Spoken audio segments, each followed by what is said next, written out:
Also 130. You know, it hasn't always been this way. I think the year that the water kind of ran downhill and we were all in. Yes, I remember. I think that was the year I was. I remember.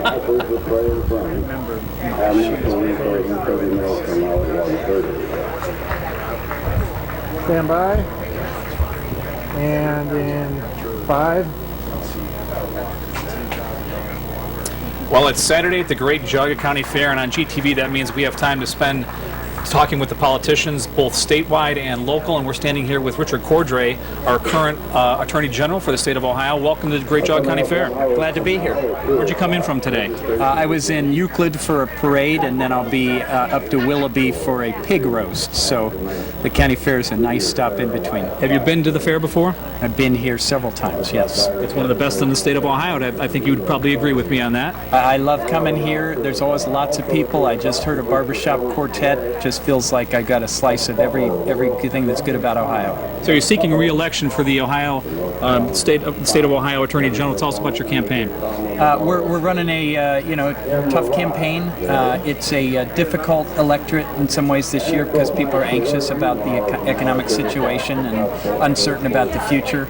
In my case, I have a record now of protecting Ohioans, whether it's against the Wall Street firms and our suits for the pension systems, or at the individual level with consumer protection. And I've also cleaned up that office in the wake of the scandals there, and so I'm running on my record and seeking re-election. Are you getting support from the other politicians in the Ohio for doing that? Yes, and frankly, the troubles we had under Mark Dan, where he had to resign from office mid-scandal, it was very unfortunate. It took the Attorney General's office off track, weren't able to do their best work for the people of the state. We have it back on track. We've cleaned up the audit findings, all of those things, done the hard work now, and now I think we're working well for the people. Talk about protecting the financial resources of the elderly in the state of Ohio. It's a real challenge these days because the scam artists can get at them a number of different ways. Get at them over the phone, get at them through the mail, and increasingly get at them online. And when they get at them online, it's very anonymous, very difficult to know who's doing what, and they have very sophisticated scams that many of our trusting elderly will fall for. Sweepstakes scams we've seen rising tremendously. Scams where they pretend like you have a child or grandchild who's gotten into trouble and needs you to wire money. Lots of things that you would not in your wildest dreams think people would fall for, but they do, and we are out there trying to stop them and clean them up every day. People that get caught in that are often embarrassed and they don't want to come forward, right? That's true. In fact, crimes against the elderly are the least well-reported crimes in our society. So we're working to create triad organizations around the state to encourage elderly to work with law enforcement so that those crimes do get reported, and it's a never-ending effort for us. If someone is caught in that web, who's the first person that they should call? They should call their local law enforcement, police or sheriff's office, but they also can call the Attorney General's office, 1-800-282-0515. We appreciate those calls. We work for people every day. We handle tens of thousands of calls each year. If re-elected, what are some of the things you want to accomplish in the next few years? We're going to continue our work on human trafficking, continue our work with local law enforcement organizations around the state. I'm endorsed by all 7 law enforcement associations in Ohio are endorsing Rich Cordray for re-election. That's the Fraternal Order of Police and all the police patrolman associations. That's important to us. But we're also going to continue our work on financial security for Ohioans. What we're doing to fight Wall Street and hold them accountable, what we're doing to protect consumers, work we did, for example, in the Chrysler and General Motors bankruptcies to protect Ohio interests. Those are important things for us to do, and we're going to continue doing. You mentioned human trafficking. Most people would not think that's associated with the state of Ohio. It has been an under-recognized problem. Especially in Northwest Ohio, it's become quite prevalent. I have set up and chair a commission that is studying trafficking in persons in Ohio. There are networks. A lot of young people get lured into it. All it takes is them getting you in their clutches and one of those date rape drugs in your drink, and all of a sudden you're compromised. So it's a problem, and it's not a problem people necessarily recognize or want to recognize, but it's something we're fighting very hard, and we're fighting for a new state law to make human trafficking a more serious felony offense. Good. Keep working hard on that. When you're not wearing the role of Attorney General, what keeps you busy out in the real world? My children. I have twins. They're in 6th grade. My wife and I always running to keep up with them. and I like to, if I ever get a chance, play basketball, although that's been few and far between this fall. Hey, they have you can shoot baskets down here in the Midway if you want to try that. Sounds good. Hey, gun control. Where do you stand on that? I have been endorsed by the Buckeye Firearms Association and the Ohioans for concealed carry. I believe I'll be endorsed by the NRA, and I think that that's an important factor in this race. Mike DeWine has a very poor record on gun issues, and I think that contrast is pretty sharp. All right. We appreciate you spending some time with us on GTV. Good luck with your campaign. Thank you. You're welcome. It's Rich Cordray, our Ohio Attorney General, and our interviews of the politicians will continue right now here on GTV.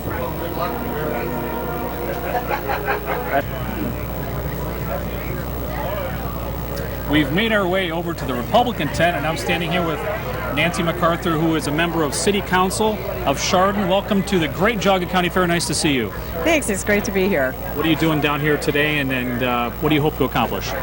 Well, I'm just here to have fun at the fair. I brought my family. I got to get my obligatory corn dog and milkshake over at 4-H. So I wasn't here last year, so I've got a little bit of making up to do. And I'm here to encourage people to come in and register to vote. I'm going to be working here 4 to 6 today. That's really important, isn't it, getting people registered to vote? Absolutely. It's a really important election this year, and I think there's a lot of passion this year, especially for younger people, to get out and vote. I just had my daughter down at VOA this week, and she registered for the first time, so I think it's very important.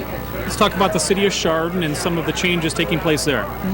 Well, we've really done a lot this year in the short period of time I've been on council, and we're really trying to grow our economy there locally and encourage small business to really come in, and we want people to stay there because we think it's a great community to live in and to do business with. So we're trying to make it really business friendly and family friendly too. There's been some good improvements this year. I want to make note of the new basketball courts down by the pool area. Yep, those are just a wonderful addition. I haven't been down there a whole lot other than by the swimming pool because that's kind of where I end up, but I've seen a lot of activity. I know people are using them, and we just want to have things for our young people to do, so keep them in good types of activities. I think it's very important. We've also had some road improvements, and the one that I pay most attention to is the one up by Heinen's grocery store. Yes, I know it was a little bit of an inconvenience to some of the businesses over there, but I think in the long run it's going to really make that whole intersection safer and easier to get through. So I think they did a great job there, and I know I love seeing in those left turning lanes. It's really going to keep our traffic moving through the city. It was difficult for some of the larger trucks to make that turn and get back into the industrial park, and I think that's been completely alleviated. Absolutely, and we were just waiting for the right time, and I know there's never a great time to do those kinds of things, but I think it worked out great, and I think you're going to see a lot of improvements over there. Nancy, your perception of city council now that you're on it, things have changed. Anything occur that you didn't anticipate before you became a member? You know, I didn't really go in there having a lot of preconceptions, and I'd been on Planning Commission for 5 years prior to that, so I really was pretty familiar with a lot of things going on. But it's a different perspective, certainly from city council. But it's been a great experience, and I'm very privileged to serve the city of Chardon. Is it tough to be a public figure because people can call you day or night? Does that happen, and how do you adjust to that? You know, I haven't had as many calls as I thought I would have, and I was a little concerned. I actually put my cell phone out there because I want people to be able to reach me whenever they need to.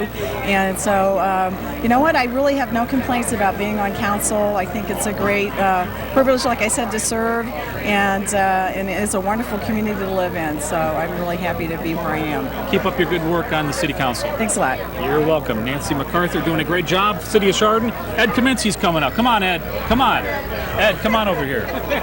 Ed Kaminsky, trustee, Hampden Township. Thanks again, Nancy. How are you, Ed? I'm doing real well today. Last time we saw you, we were enjoying the Hampden Bondstown Bash, or community picnic as it's now called. Anything changed since then? No, I just like to say a little bit about the community. We're the board of trustees and the boards and the employees.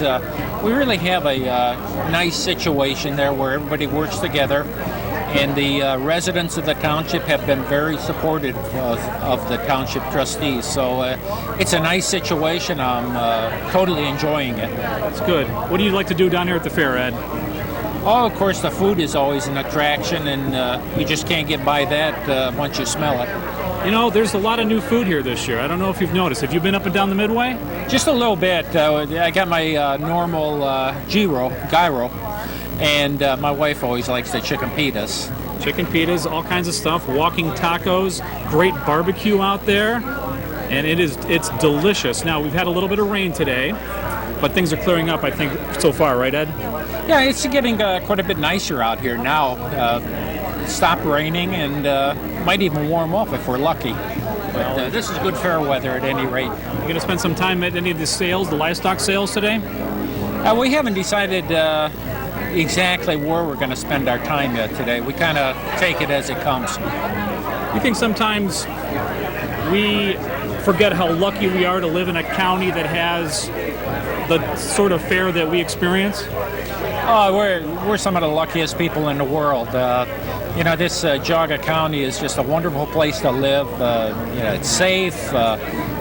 People are real close to each other. I mean, it's kind of a neighborly community and just a nice place to live. And I was walking through one of the ag barns here recently, and I noticed the bee displays. And I used to raise honeybees yourself. Do you still do that?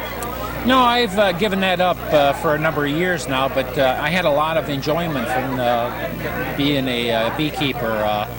We did it as a hobby, and we also produced some honey, so it was a great experience. There's so much to know about those little bees. It's a great thing to have around agricultural communities too, right, Ed? Oh yes, the fruit growers and the truck farmers and all that, they need the pollination. So in fact, I was just talking to somebody that actually had bees up here from Florida that were pollinating a peach crop. A what crop? A peach crop. That peach. was Hornack's peach farm up on 166 in Hamden. You can learn a lot down here at the fair. Go through these buildings, talk with the people that are volunteering there. They have nothing but great stories. Yes, they do. This is just a wonderful community activity. So you've been on as a trustee out in Hamden for how many years now, Ed? I'll be finishing up my 29th year here in December, and it's been a real learning experience, and I'm especially proud of the things that we have accomplished. And I say we because no one trustee can do it themselves. You have to have good people to work with and a good board. And like I said, these committees are great people. They have the township interest at hand. Well, you and Keith McClintock and Nadine Pope do a great job out there in Hamden, and good luck with everything. Well, thank you. I appreciate it. You're welcome. It's Ed Kaminsky, Hamden Township Trustee. We'll look around and see if there's any other politicians that want to speak with us here on GTV.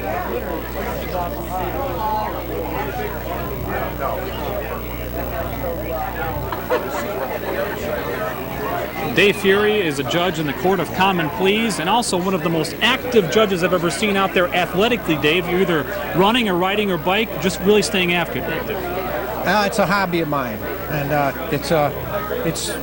I like it because it's not expensive.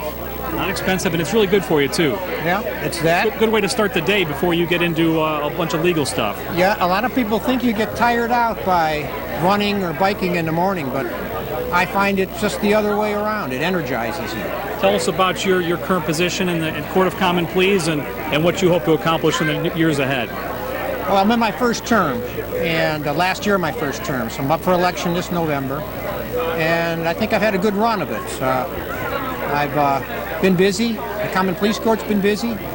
We've undertaken some new initiatives. We have a mediator program for foreclosures now. We've managed to run the court efficiently and have kept within our budget, and hope to continue the next term. I don't have any bold new initiatives at this point, but my docket's up to date, and I hope the voters trust me for another term. Talk about, you described a mediator for foreclosures. Describe that in more detail. Well, we've had an explosion of foreclosures statewide, and we're in the same boat. We've had a tremendous increase in the number of foreclosures right here in Geauga County. So the mediation program is designed to bring the financial institutions and the homeowners together at the same table to seek to come to a loan modification or a short sale or what they call a deed in lieu of foreclosure, a way out of the morass for the homeowner so that they can salvage something from their predicament. And it's been very successful thus far. It's just over a year old. Every time a foreclosure lawsuit's filed in this county, now with the summons comes an invitation to the homeowner to ask for mediation. There's no charge, there's no downside to it. I would assume no one would turn that down.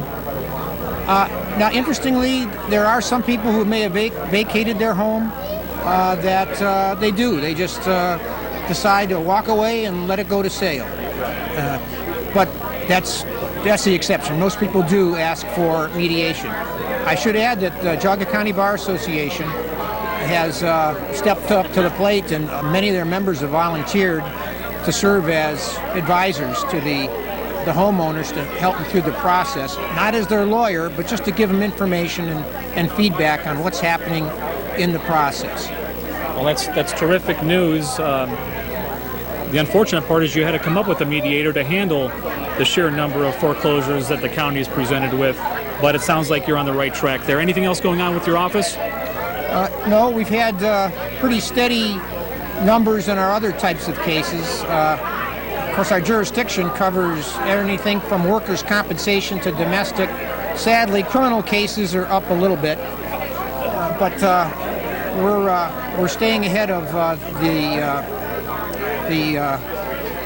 the game by with the help of, we do have 2 magistrates that do domestic, and I think in the years ahead we may have to change roles a little bit and add some different ways of dealing with cases. But again, mediation has become a way for people to shorten litigation and reduce the costs. It's all about keeping the docket clear, right? That's our goal, as much as possible, much as reasonably possible. I think you're doing a great job. Good luck out there. Thanks very much. You're welcome. Dave Fieri, Court of Common Pleas judge, and our coverage of the 2010. We got Phil King here, the mayor of Chardon. Phil, come on up here. Let's talk with you. My turn, huh? How are you? You wandered into our interview zone. Honey, do you want to stand with me? How are you? Good, and you? Good. We're doing great down here. The weather's cleared up. Mayor of Chardon, how are things going at the city? City, everything's fine. We're down here at the fair. We have the Maple Festival in the spring and, of course, the county fair in the fall. So, what do you like to do with Marcy down here at the fair? Well, let's see. We were here Thursday night in the tent. We eat food. We like to go see the horses, the cows, and the pigs. And the sheep and the goats and everything else that's out here. We like to spend a lot of time with the 4-H kids. I don't know if you venture in there or have had any experience with that, but those kids are up-and-coming leaders, and they do a great job. Yes, they do. My stepson's girlfriend had a pig in the Lake County Fair, so we went to the pig judging contest, and my wife and I, Marcy, learned a lot about pigs. So we're going to go down and see the pigs today. Yeah, there's a livestock sale later on there, Phil. You could go down there and maybe get a pig for the freezer. No, thank you. No, thanks. Talk about Chardon and what you would like to accomplish in the next few years in the city. Oh, let's see. We have coming up a rehire policy that there have been articles in the paper recently. It's going to be an interesting issue for people of the city to watch, and that's where people retire and get rehired. There's a tremendous benefit for the city financially, plus it's a good deal for the employees. And you have a special committee to address that, is that right? That's correct. The legislative committee met last week, and they did in fact recommend the policy to council. We will be considering it in September. We had thought about considering it at the council meeting this coming Thursday, but we're going to delay it for a later time in September. We have some issues that council needs to address. One in particular is housing issues in the city. There's been, as everybody knows, a depression in the housing industry. We've had very few housing starts in the city. Builders have approached the city with discussing ways that the city can work cooperatively with the builders to see if there's any way to help support or give them any kind of financial or building code issue breaks that might reduce the cost of homes in the city temporarily. So the city has had discussions with the local builders, and some issues will be brought before council for consideration. Such things as our system development fee is about $7,200 per home tying into our water sewer system, and that's based on the cost of our system over a period of time. Other communities charge much less than that. So what we're finding is it's somewhat economically more advantageous for people to build in another area than Chardon. And we've got to look at trying to level that playing field if we can at all. And if the last thing you want are the builders directing folks to build other places. That's correct. We also have to balance the amount of building. In the past, I think there was an issue with too much building going on. Now we're at the other end of the spectrum, but it's hard to balance that, right, Phil? That's correct. The city needs to have new housing starts to pay for its water sewer system. Plus, when new individuals move to the community, they pay income tax to the city. They get city services, plus the city benefits from them paying in our water sewer system. So we're based on growing, and there's been no growth in the last year and a half. So we're concerned about that. Still some vacant buildings around the city. Any major effort to get businesses to move into those? We're looking at that now. Randy Sharp, who is our assistant city manager, is constantly looking at grants and financial incentives to bring new business. We just got Chardon Rubber to reopen in the community using some federal money for cleanup, but we're always looking for new businesses. In fact, one of the things that we've noticed, the Sheetz store at the corner of Wilson Mills and Water is bringing new energy to that plaza. There's been one new business open, and hopefully there'll be others. That's a huge improvement down at that end of town, and that really is a hot spot, isn't it? It's a very busy intersection. And what's really unique, one of the concerns Council and Planning Commission had was the increase in the volume of traffic at that intersection. But as it was planned out, the traffic is being very well handled in the area, and there's not any serious congestions at this time. Just driving by, when you talked about Chardon Rubber, on the other side of Chardon Rubber, on the other side of the street is the old, what I call Rhymes Trucking compound. Nothing happening back there. Any plans for cleanup, development, whatever is going to happen there? At this time, no one has approached the city with any plans to develop it, although the city would be interested in discussing anything with a new developer coming in for that area.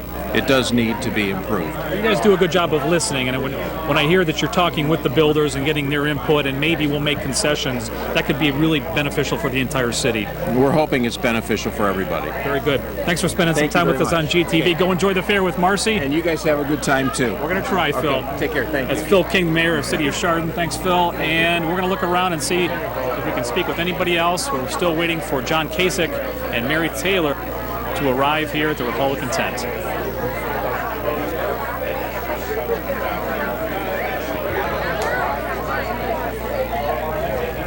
Frank Glia is our current Geauga County Auditor. We've seen you on GTV quite often. Frank, good to see you. Welcome to the fair. It's always nice to see you get GTV out here. I think even though it's raining, it is a sunny day for Geauga County because the people will come out and see how great our fair is. Talk about your office and some of the roles that some people just don't know what the auditor does. If you listen to some of the tapes, we've got the dog portion where we have to have your dog licensed by January. We've got the fiscal office, which handles all the money for the county. My name's on every check. We also have the GIS department that handles all the county computer work. We have real estate, and obviously the most fun is the reappraisal section where we had 383 Board of Revisions this year, which is 4 less than we had last year. So we're helping a lot of people. Board of Revisions? Yeah, that's where people come in and ask about a tax reduction or ask us to review their property values. And we're able to understand and figure out how we can help them. And usually we do help them. If someone, and quite a few of us, went and refinanced our house, right? Because the interest rates really dropped significantly, and the appraisal came in at less than we anticipated. How does your office respond to that in reference to tax? We don't really do anything with that unless the resident wants to come to us and show us what the appraisal was. And then we'll do some type of informal review. But usually we really want you, if you have a claim against your evaluations, get an appraisal that's kind of expensive, get some comparables we can judge this, and then we'll look at fill out a Board of Revision form, and we'll be glad to sit down and do something fair for you. How much fun you come down here to the fair with your wife? How much fun do you have? Actually, we spent 2 days in the Centennial Building, saw a lot of people. They were great. Saw the senior centers. Yes, seniors were here yesterday. Sally Bell does a wonderful job at that. my goodness, is that a wonderful event she puts on. And you were there taping it, but the fair's great. I mean, my grandson's got a pig. We're going to go up there this afternoon or this evening, and hopefully we can buy it and make sure he's on get some money for his education. Well, that's a great thing to do, sure. And we understand that the livestock sale is a little different this year. Do you know about the difference in plans down there? What are the differences? Well, they have split it up into 2 buildings. Okay. So actually one tent and then the standard livestock sale building. They're going to do small animals starting at, I believe, 4 o'clock, and then the big animals at 6, and there'll probably be a sort of a lap over there between, so people have to kind of pay attention to make sure if they're trying to bid on something. I don't want to miss out on the pig. No, you don't want to miss on the pig. Your grandson would never let you forget asking us. Oh, okay. Kasich and Taylor are on their way, and everyone got very quiet all of a sudden, Frank. Because Diane has a very soft voice. Everybody wants to hear her. What a great person she is. Well, this is fun out here. Well, thanks for spending some time with us on GTV. It's always a pleasure talking with you. Always nice to see you guys out. You do a great job. Thanks for having us. Thanks, Frank. Frank Lee, our Geauga County Auditor, and our coverage of the politicians on Saturday at the Great Geauga County Fair continues.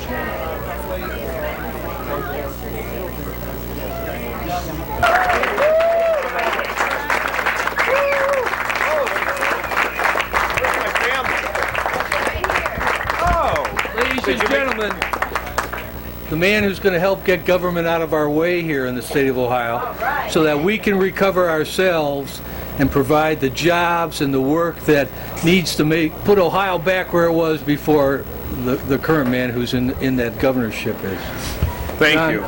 My former congressman when I was down in Columbus, man who helped balance the budget the last time in the federal government. This man's done things, and he's going to talk to you today. Let's welcome John Kasich.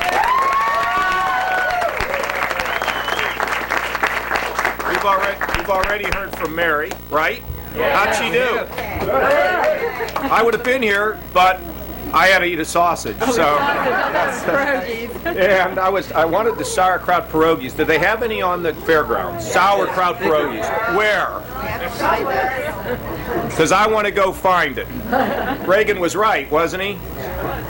What Reagan said was, I first met Ronald Reagan in 1976. He was an unbelievable guy. He was an optimist. He knew that the best days for our country lied ahead. He did not win in 76, but he won in 80. And you might remember, Carter said, if you're cold, wear a sweater, and if you don't have any money for gasoline, ride a bicycle to work. And Reagan said, forget all that. We're gonna make things common sense again. Government is a last resort, not as a first resort. Let people have more money in their pockets because you drive the country when people are empowered from the bottom up. And that philosophy and that common sense makes a lot of sense. And we try to teach our daughters this. This is little Reese and Emma Kasich and my wife Karen, and they came all the way up to be at the fair today, so I hope you'll recognize them.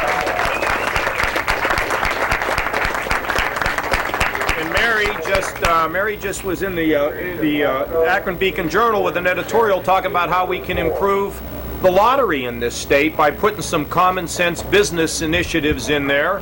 That would make a lot of sense for us. But you know, here's what I want to say, and it makes me uncomfortable. Okay, I was standing out here and people were they were giggling and everything. I'm you. We're all the same. My dad was a mailman. Okay.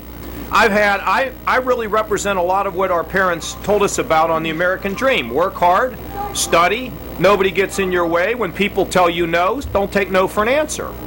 If you don't take no for an answer, it's amazing how far you can get. And so I'm doing this because I want us to get going again in the state. I want us to have jobs. I want our kids to get a great education. I want them to graduate from college and live in Ohio, live in Geauga County. You know, we got this fair has existed for 180 years? Let's do another 180 years up here. Let's make ourselves more successful. And to that end, we're going to do a couple things. One is we're going to remember what our mothers and fathers taught us about raising the bar. We're going to have character and we're going to have excellence in the government. No more bureaucratic knuckleheads out there, okay? We're going to change that. I just saw, and we're going to make the government smaller. I like to say, you don't have a lobbyist, we'll be your lobbyists, okay? We're going to be the ones that are going to stick up for you. Number two, I just saw a guy out here, he's got 2 businesses going, he employs 16 people. I said, how's it going? He said, my biggest problem are taxes. They want me to be successful enough to pay taxes, but then they beat me down. I just had the conversation eating that sausage sandwich, okay? It's true. Our small business people have been put upon in our state and in our country. We need to liberate them. How do we liberate them? Reduce their taxes so they can make more profits, and when they make more profits, what can they do? Hire more people. Profit is not a dirty word, and our small businesses can be the engine of what gets us going again. So we have to get the government to stop getting in their way. Mary's going to head a group that's going to get rid of stupid rules and regulations that are in this state to keep businesses from being successful. Then we're going to cut their taxes, not just for them, but for everybody in Ohio. When I say I want to cut taxes, you would think I was, using a curse word, the way that the liberals, the Democrats, how they react to that. If we can lower our taxes and be more competitive with other states, what will we get? Jobs. So that's what we're going to do there. And we're going to have a group of people who are going to get up every day, and they're going to figure out how we can help all the different regions of Ohio to become more competitive, to help them to reach out across the country, reach out across the world if we can, to get up every day and help us to create jobs in this state. When they're not going to be bureaucrats, they'll be in the private sector, and we'll pay them based on their performance. And that will bring us greater efficiency, greater enthusiasm, and I believe it'll bring us greater success. And then workers' comp doesn't work in Ohio right now from the standpoint that it's unpredictable for small businesses. It's got to be fixed. On the way up here, I called a guy in, can't remember the town, somewhere in, I forget what town in Ohio. He said, I have businesses in Michigan, businesses in Ohio, and businesses in Indiana. And he says, Indiana's far more business friendly. I said, why? He said, taxes are lower, they don't make me fill out all the paperwork, and my workers' comp costs are lower.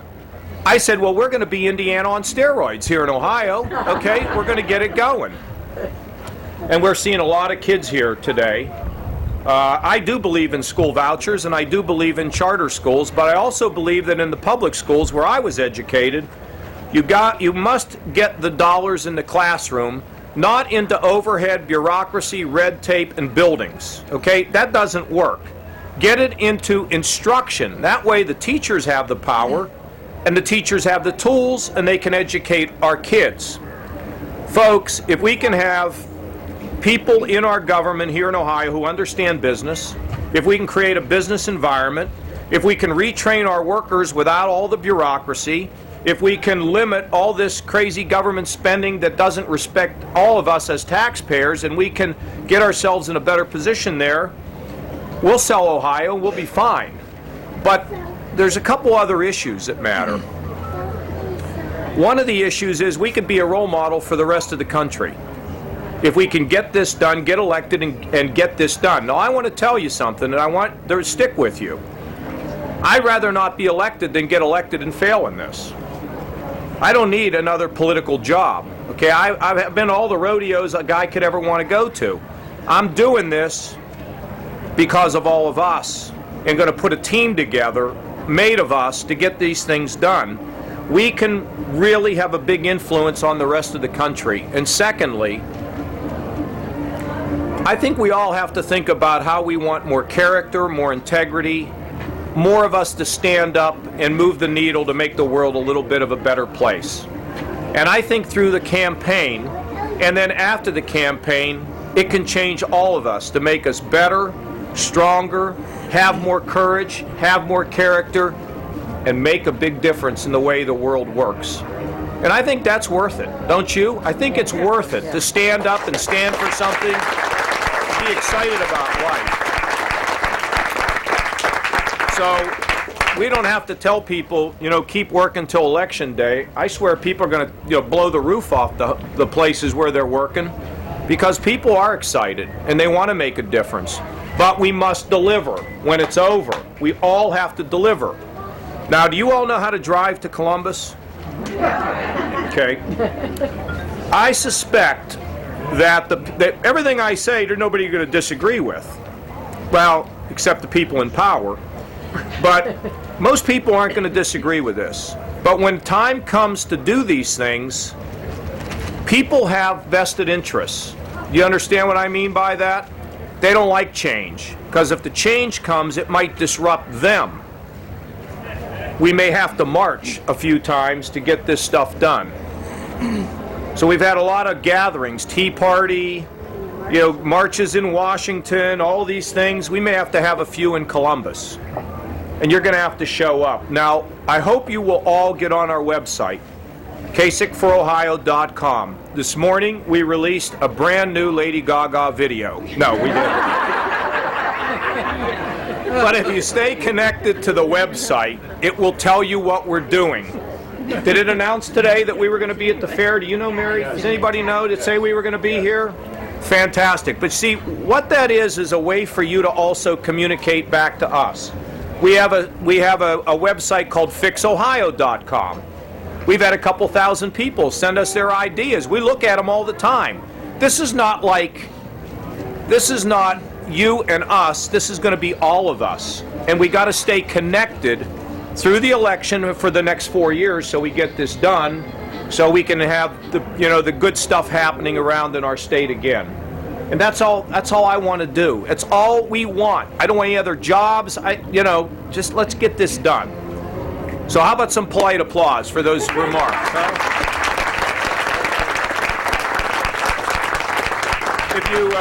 If you have a couple questions, I'll try to answer them. Okay. Before Bob, you want to present this to me now? Well, these girls that came up with you here, they're really chilly on the way up. There we go. Stay warm. All right. Thank you. Thank you. You have a couple questions? Yes, sir. Right here. Mr. Kasich, I'd like to give you this. This is from Licensed Practical Nurse Association of Ohio. Okay. We have, in 61 years, we have not endorsed any candidates for office.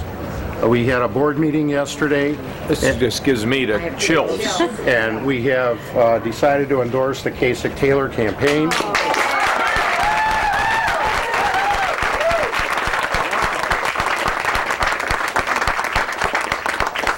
I would also like to give you a check for myself. I had promised Governor Strickland that if he was going to be taking my money from my check and giving it to SEIU, that I would make certain that I contributed $2 for every dollar to make sure he was a one-term governor.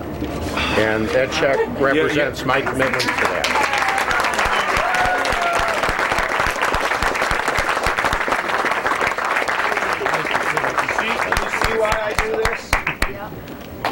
I want to tell you, just speaking on behalf of the nurses here, first of all, you have to have a lot of patience when you're a nurse, right? I mean, that goes without saying. But listen to me. My mother-in-law, who died earlier this year from congestive heart failure, was in and out of the hospital, and we all miss her a lot. But when you spend time in and out of the hospital visiting your relatives, and you come to realize something. It's the nurses. God gave the nurses a special gift of taking care of people, and we don't always recognize it. So I hope you will tell all the nurses that you're with how strongly we feel about what you do for ourselves and for our families. Huh? Give them a great applause.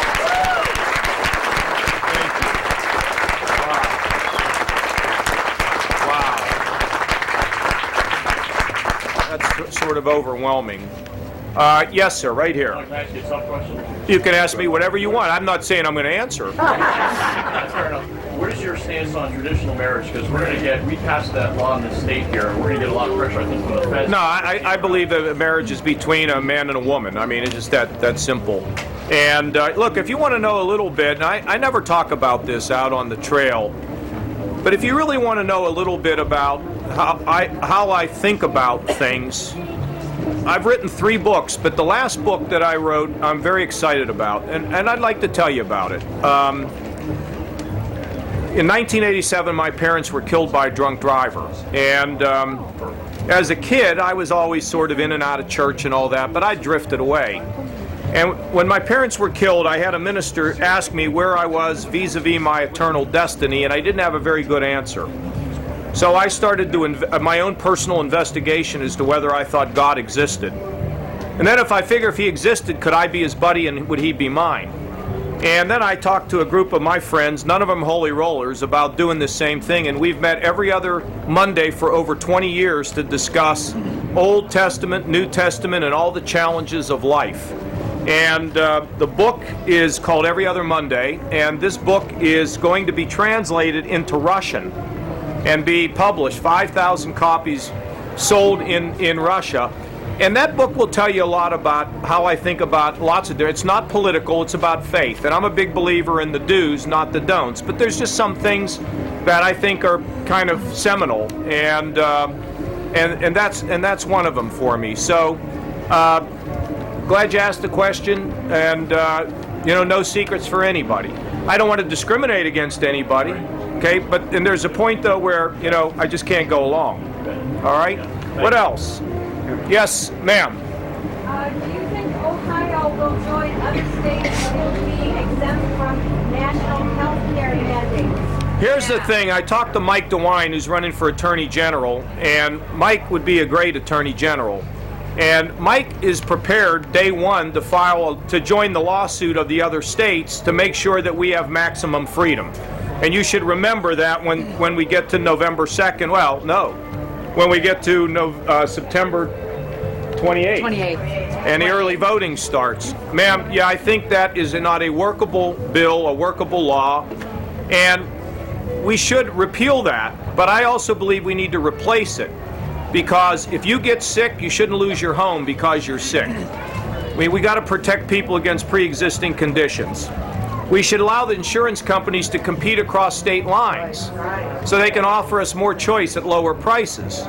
And the lawyers, we need to get the lawsuits under control. They're costing us a fortune. They scare our doctors, and our doctors have to start giving us good prescriptions based on what works. So there's a lot of things that should be done. So repeal is good, but replace is better. And that's how I feel about health care. And I think we're beginning to see businesses tell us how we can be better stewards of our own health. And I really encourage that, whether it's fighting obesity, whether it's exercising, quitting smoking, all these, wellness. Thank you, Sharon. Wellness, that's what we're talking about, and we need to practice it. Okay, if I didn't have Mary, I'd ask you to be my running mate. Yeah. All right, what else would you like to know? Yes, sir. What are your views on the Second Amendment? Some of your early votes did not please us at all. In fact, well, look, they were very liberal. Yeah, I voted for an assault weapons ban, okay? But I've agreed with the NRA more than I've agreed with my wife. I'm not 100%er on anybody. I'm not an extremist. If something doesn't make sense, I don't go for it. But I'm a gun owner, Mary's a gun owner, and so, the NRA has endorsed me in almost all of my elections before and after. So, the Second Amendment is important. We don't want to be messing with it, and that's not our priority. Our three things that we want to do in this state is create jobs, and create more jobs. That's what we want to focus on. So we'd like you to be excited about this, and don't sweat that. We're okay. What else? Behind you, John. Yes. Right here. What's your take on regionalism that's going on in our state today? You mean? I'm not sure what you mean by that. Well, I believe that we should be in a position of where we can control our own destiny where we live. Okay? I don't believe in unfunded mandates for our schools. I don't believe in the state coming in and being able to take our property. I don't like any of that. Now, if we can work together as a state, and what I mean is if Cleveland's got good health care possibilities, and we can use their assets to get people jobs here, and we begin to think as a state rather than only in our own little areas, I think that's good. But in terms of political power, I believe in bottom up. I believe that people locally should be able to control their own destiny. I think people are pretty smart. But what's your take on regionalism? Well, I think that's the answer to it. I don't know what we mean by it, but if it means that you lose your authority, I don't like it. Are you talking about like shared services with governments, governments? The Sheriff's Department, Dallas County is going to be basically disbanded.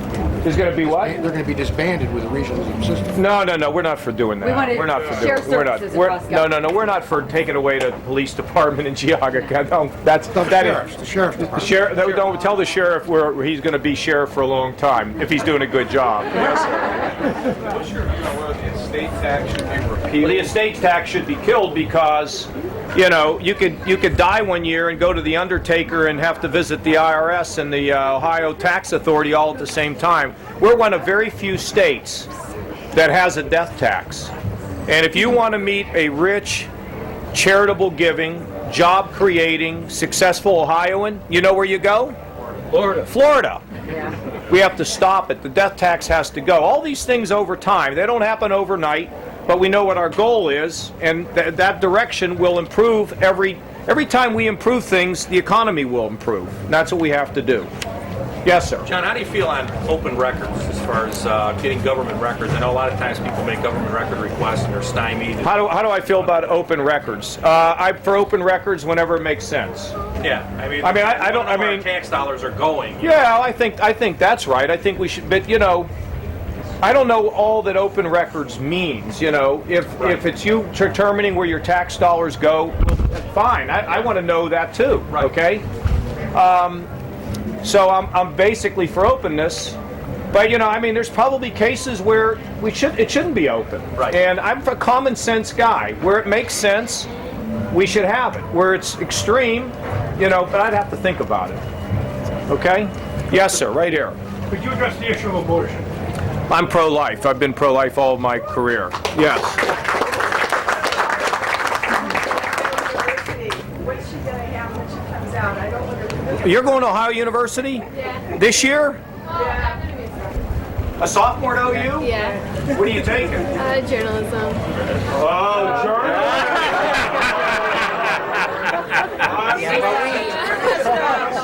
We have a few questions for you, young lady.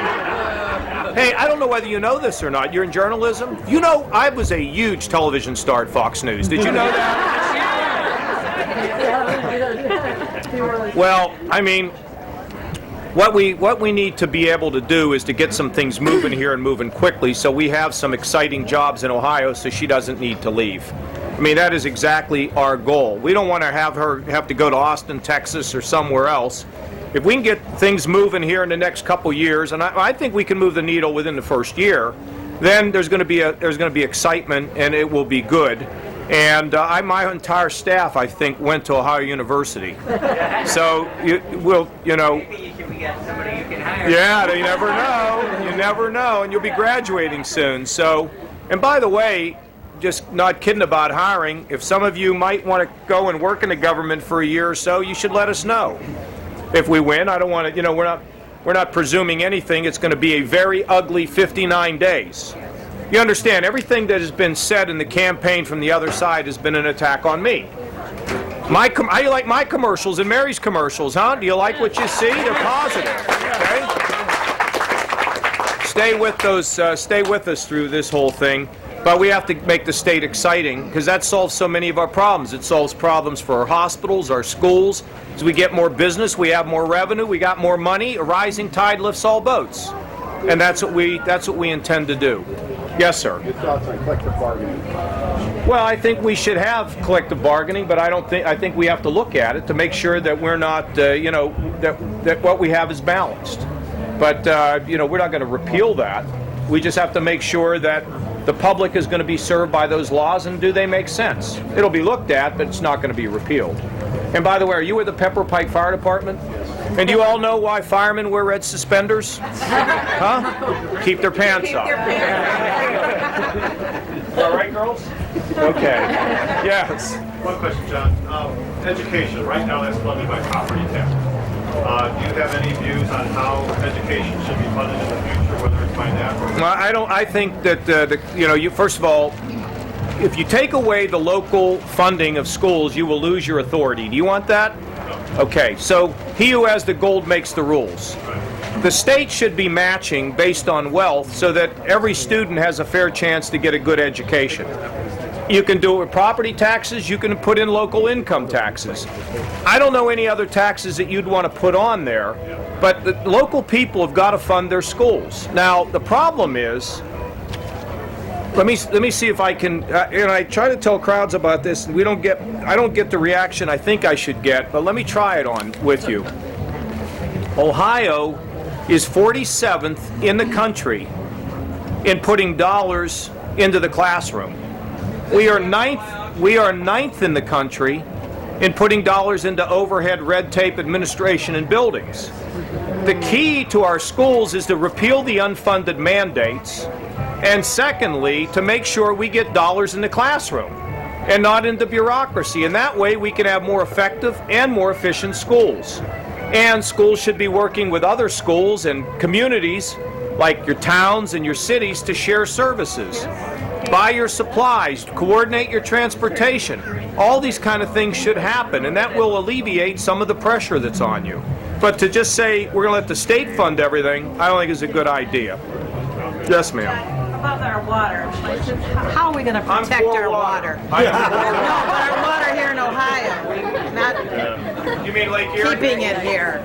You mean Lake Erie? Yeah, Lake Erie, Great Lakes. Where do you stand on the Great Lakes? Well, what I've told I met with a group of people up there at the lake. We need to have once a quarter. I've told them there's so many issues: Asian carp, where they're going to locate these windmills, and all these other questions. We need to have a contingency from Lake Erie that's going to personally meet with me once a quarter to coordinate policy so that we get the Lake Erie to be as great as it can be, and we need to market it. I was in Vermilion the other day. You'd have thought I was in the Hamptons in New York. It was just so beautiful. So, ma'am, it's got to be a well thought out plan with people that make the lake a priority. It's a gem. We have to protect it. Whether it's from Asian carp or whatever the difficulties, the buildup of silt inside the lake, we're going to have to pay attention to it, make it a high priority. And for sportsmen, we need to make sure that our sportsmen are together and we come up with a plan to expand sports activities in Ohio. So instead of us going to Pennsylvania to Pymatuming, Pennsylvanians come to Ohio and spend their money here. So I think it's critical we take advantage of our natural resources and be good stewards of them. Yes, sir. Speaking of unfunded mandates, how can local communities fight them? The city of Chardon had an unfunded mandate about arsenic in the water. Do you remember that whole thing? And the city of Chardon was off, according to our manager of Chardon, by 1 part per billion. And we had to build a whole new water treatment plant, which now our bills average around $70 to $80 a month. Okay? We're not going to have, again, we're back to common sense. Okay? But how does the locals fight that? Well, you have a governor that helps you to fight it. You have people that understand that if you are extreme in the way you regulate, you drive up costs, you kill jobs, and you hurt taxpayers.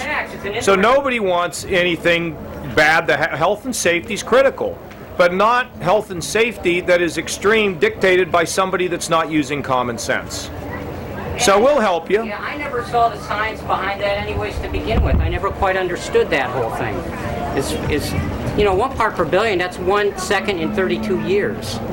Well, it doesn't make sense, does it? It's like I was saying about this couple who have a mobile home business, and they were moving their mobile home, and the mobile home had a permit for 14 feet wide, and it was 14 feet 1 inch, and they said you can't move it.